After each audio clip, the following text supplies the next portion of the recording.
Guys, I got a pretty huge dilemma for 2023 and I need to come up with a plan to rectify it. Let's get some of the animals going here and I'll explain everything.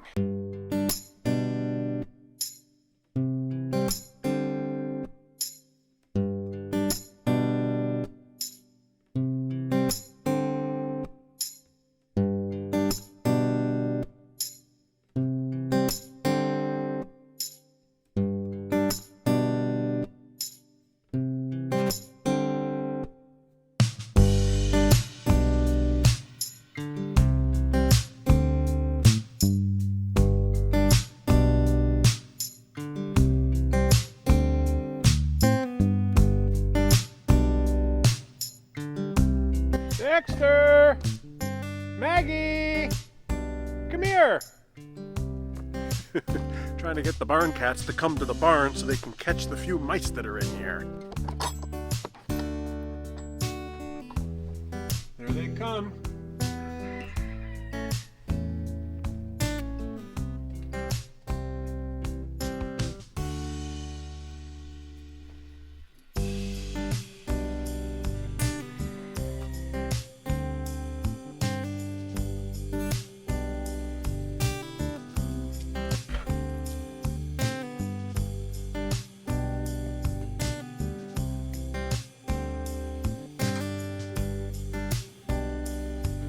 Maggie, are you leaving?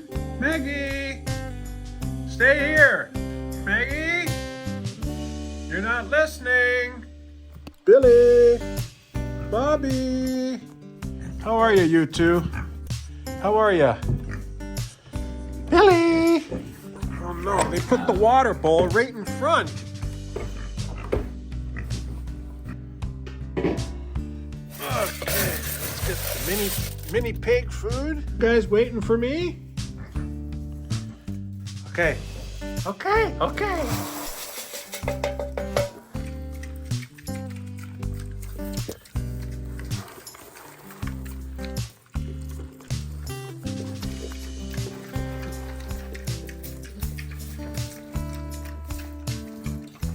Okay, people.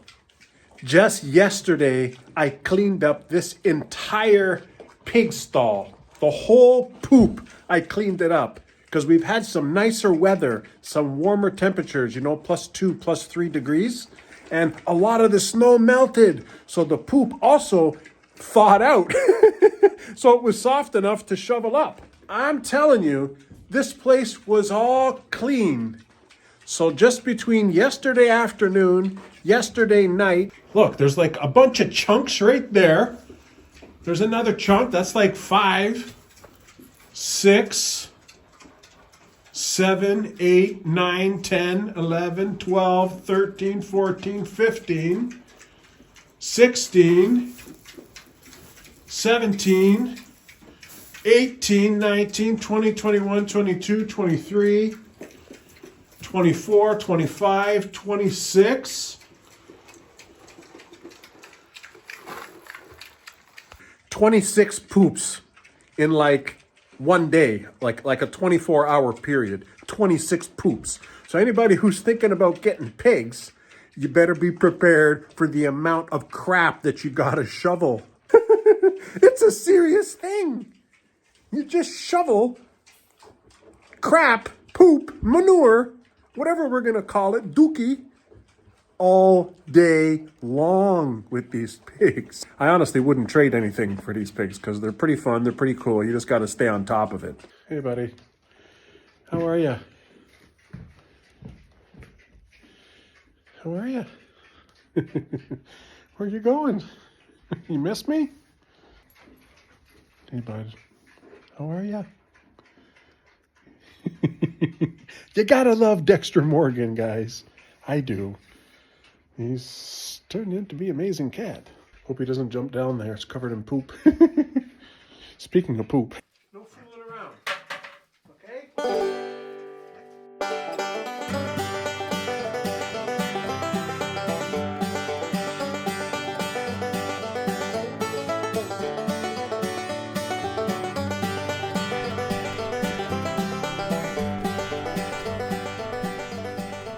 My little compost pile here for all the manure from the animals that I'm cleaning up over the winter. When the spring comes and all the snow's gone and stuff, I'm gonna try to really work hard this year making my own compost work for me, not just piling up a bunch of junk and poop, but actually make real compost.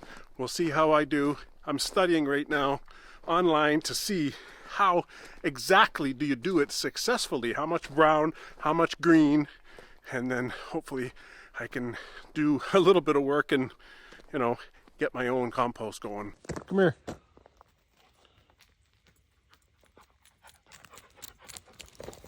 Good girl. Good girl. You having fun at the farm?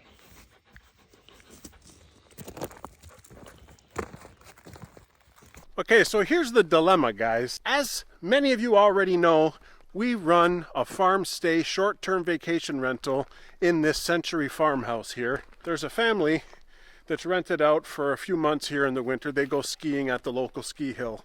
Amazing family, amazing booking, and I'm happy to have them here. Here's the challenge though. I still need to get a lot of work done on the farm, and I got my wood yard right here.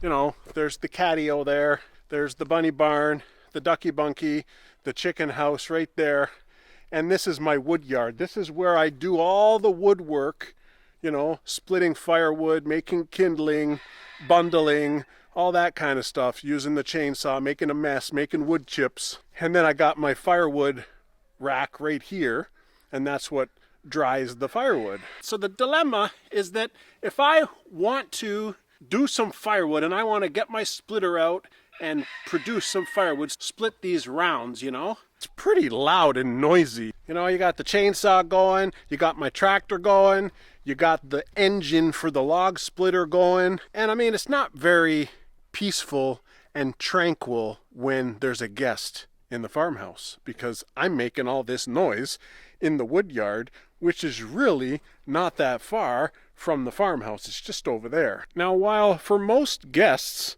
it's not that big of a deal and they'll probably tolerate me making some noise, that's really not the type of environment that we're trying to create here at the farm stay portion of the farm. My goal is to give people a place where they can escape, where they can relax and chill out and just recharge their batteries, and get away for a weekend or a week or however long, and then they can go back to their lives. Most people have a busy life these days, and that's really the vision that I have for the farm stay itself. We just get in here to the chicken house and I'll tell you guys a little bit about one of my plans for this year, 2023, and a potential solution that I have for my dilemma.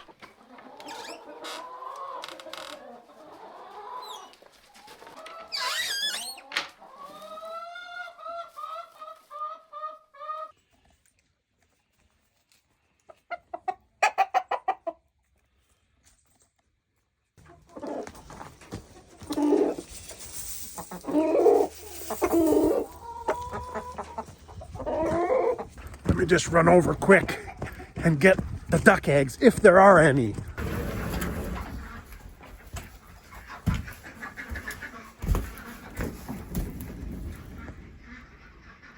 Oh, man, get out of there!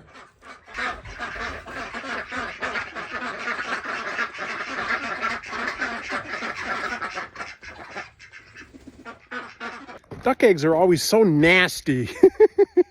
The ducks, they lay the egg, I guess, and then they're just walking on it. They're sitting on it. They don't cover it with straw. But I got 2 duck eggs today, which is not that great. I think the chickens are winning the round lately. The battle of the egg, the chickens are winning. See, I got a bunch of chicken eggs and only 2 duck. You guys can't have any eggs. You can't have any eggs. There's not enough. There's not enough eggs, okay? And it spans all the way to our driveway. Our front driveway goes through the forest. That's all our forest. And it's 15 acres of forest. And based on my limited experience with forestry and logging, which is like 0, this forest has not been managed for decades and decades maybe even more than half a century. So basically, what I'm getting at is I think I'm gonna try my best to buy a sawmill this year. And I've built this amazing chicken house. I built the duck house and the bunny barn and the goose caboose, all made with purchased lumber from the lumber yard. And I mean, yeah, it starts adding up. What you need to understand is we were just starting the farm stay, and we wanted to start having guests at the farm so we could earn a little bit of an income. And animals attract guests. Like who wants to stay at a farm that doesn't have animals? I mean, that kind of, you wouldn't even call it a farm stay then. It's just you're renting the house. That's not nice. We're trying to create a farm stay environment, a learning environment, a place where kids can come and experience things and experience how life maybe would be like and interact with the animals. And I'm accomplishing that with these interactive structures, houses that I built for the animals. But that's a lot of lumber. And I feel like we're at a stage now that I have the chicken house, we have the goose caboose up there, we have the ducky bunkie, we have the bunny barn, we have the cat house and the catio, and we also have that antique barn where the pigs are. And I feel like we have a good base of infrastructure and interest for guests to want to experience a weekend on a farm.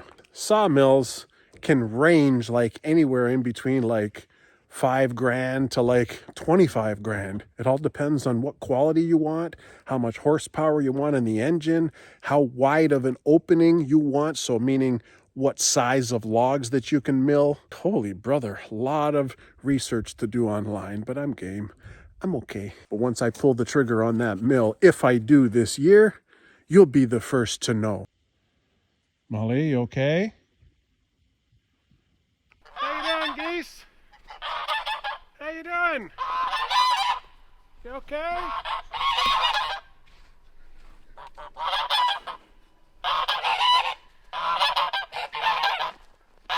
What are you squawking about? What are you guys squawking about? Oh, I see what they're squawking about. They only have about this much water left. Oh gosh, I gave them fresh water yesterday, and as soon as I gave them the fresh water, they were swimming in it and splashing it all over. So I guess the water got really way less over the course of them swimming in it, you know. So what I mean to say about this sawmill business is that sawmilling is an extreme lot of work, extreme. You have to go to the woods, you have to cut a tree, you have to limb the tree, you have to somehow get that huge log back to wherever your sawmill is, which is called skidding. It's a lot of work in itself. You could spend weeks and weeks and weeks just harvesting a few logs. And it's not like I'm sitting here on the farm for 10 hours a day working, you know what I mean? Like I work for a living. That's part of the reason why I didn't get a sawmill right from the beginning, because I needed just lumber right away. When you usually have to let your freshly milled lumber dry, because you don't really want to build with green wood because it shrinks too much. So that's why I'm saying to you, we're kind of at a stage now that there's no rush to build animal structures. There's no rush to build any more barns or anything like that. I can take my time. So by taking my time, I can save a lot of money. Lumber is extraordinarily expensive. And I mean, I feel like I'm ready with my own forestry skills, felling trees, limbing trees, using a chainsaw, maintenance on a chainsaw.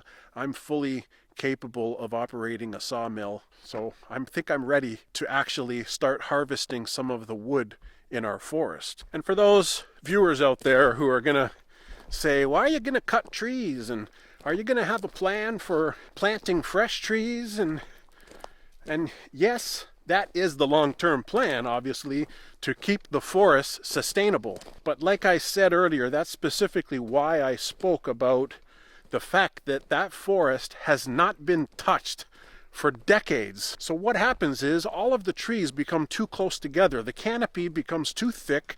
No sunlight can get in to the small growing trees. And I mean, it's just a dying forest. I intend to rejuvenate that forest and bring it back to good health. And part of that is harvesting some of the wood. Some of the wood is dying already. So either it's going to fall by itself and the wood is going to be useless, or I can harvest it myself for firewood, or I can start milling my own lumber. So I just made my way down to where our drive shed is. This is where we keep all of the big equipment, you know, the tractor, the mule, the log splitter, my lawn mower, you know, a bunch of the attachments for the tractor too. I got all my chainsaw gear in here. I got a whole bunch of other stuff just for storage. I got lots of lumber in there. And this area down here is where I'm proposing to myself to build the ultimate wood yard. And I'm talking a big roof, you know, like a big roof thing that the sawmill could stay under. And maybe I could even have a space for my log splitter to be under the roof so that I can actually split rounds and make firewood when it's raining or snowing. That would be ideal. Here's the thing, obviously.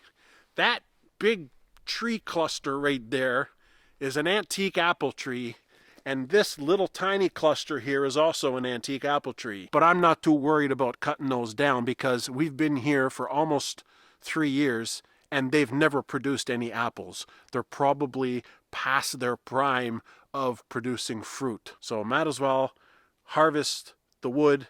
I'll save that wood maybe for an upcoming project, you know, like a smoker. Apple wood smoked meat is pretty good, I hear. But I do think this is a logical spot. And correct me if I'm wrong, you know, you guys just let me know if you think I'm on the right track. Obviously, I'm gonna do what I want anyway. It makes sense that I have this road so the logs would come here. I have my tractor and I would bring the logs down here. Then the logs would be able to load sideways into the mill. The mill would go sideways this way. And ideally, you need a space to dry your lumber. If that could be under the roof also, then I'll be golden. Dexter, what are you doing over there? Let's go. Dexter! Dexter! Dexter. Come here, buddy. Come here, buddy. I just saw him. He was like over there. So yeah, I think that's the most logical plan. Of course, if I follow through with that plan, it basically means I have to move all this stuff, all my wood stuff. Now, over the course of this winter, I might be splitting all this wood, or some of it at least, so that would be okay, less to move. But it's not really that bad. I have this pile of wood here, and I have my pile of wood chips, because down in the new wood yard, I would also be producing my wood chips down there instead of here, and that leaves this entire space right here open in case I ever have to build another animal structure. Yeah. Anyways, thanks for listening to me ramble on today, and maybe that gives you a little insight, something to look forward to for this year. I'm looking forward to it. I'm excited. I'm watching videos left, right, and center all about wood, all about mills, all about milling your own lumber, all that stuff. I'm going to be a pro by the end of this winter. Not really. I'll probably learn by trial and error. Anyways, folks, if you're really in the mood for making some firewood, watch this video down here, and it's really cool. But you guys take care. Stay tuned for the next episode, okay? Thanks for watching.